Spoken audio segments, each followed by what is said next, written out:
Монгол Улсын ерөнхийлөгч Ухнагийн хүрэл сүх тэр бумод эрүүл Монгол хүнсний хангамж аюулгүй байдал гэсэн 3 том үндэсний хөдөлгөөнийг орон даяар эхлүүлээд байна.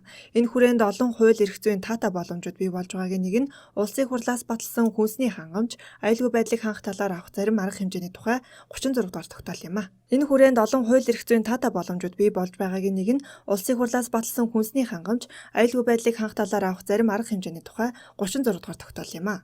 Тус тогтоолыг төрийн байгууллага, хувийн хөвшил, олон улсын байгууллагуудын хамтын ажиллагааны хүрээнд хэрэгжүүлэх төлөвлөгөөтэй байна. Тэгвэл ерөнхийлөгчийн хамгийн газрын хүнсний төсөл хөтөлбөр хариуцсан ажлын алба Японы олон улсын хамтын ажиллагааны байгууллага JICA-гийн Монгол дахь төлөөлөгчийн газартай уулзлаа. За JICA нь бол 3 тулгуур багамд хамтын ажиллагааны чиглэлийг хэрэгжүүлж байна.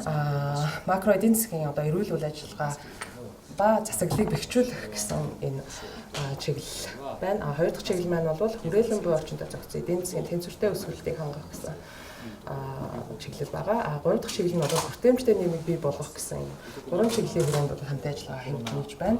Дэлхийн дахинд бол коронавирус ийм үйл нөлөөнөөс болж хүнсний аюулгүй байдлын хангамж дээр бол альж улс бас асуудалтай тулгамдж байгаа асуудлын нэг гэж бодож байна. Монгол улсын засгийн газраас хэрэгжүүлж байгаа хүнсний аюулгүй байдлын хангамж энэ тал дээр бол JICA-гийн зүгээс ч гэсэн хамтарч ажилладаг бэлэн байна.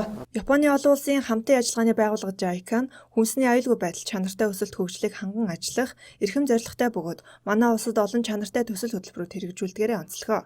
Цаашид цар тахлын улмаас уналтанд ороод буй аялал жуулчлал, хувийн хвшлийн салбаруудад түлхүү дэмжлэг үзүүлэхээр төлөвлөжээ.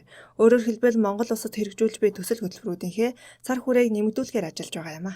Мөн Монгол улсын ерөнхийлөгчийн санаачилсан хүнсний хангамж аюулгүй байдал үндэсний хөдөлгөөнтэй уялдах хөдөө аж ахуйн хэд хэдэн төсөл хөтөлбөрийг хэрэгжүүлж байна. Тодорхойлбол малын эмч нарын практик ур чадварыг нэмэгдүүлэх, зөгийн аж ахуйг дэмжих замаар орон нутгийн иргэдийн орлогыг нэмэгдүүлэх, арь ширний брэнд хөгжүүлэх гэх мэт нийт 9 төсөл хэрэгжүүлж байна.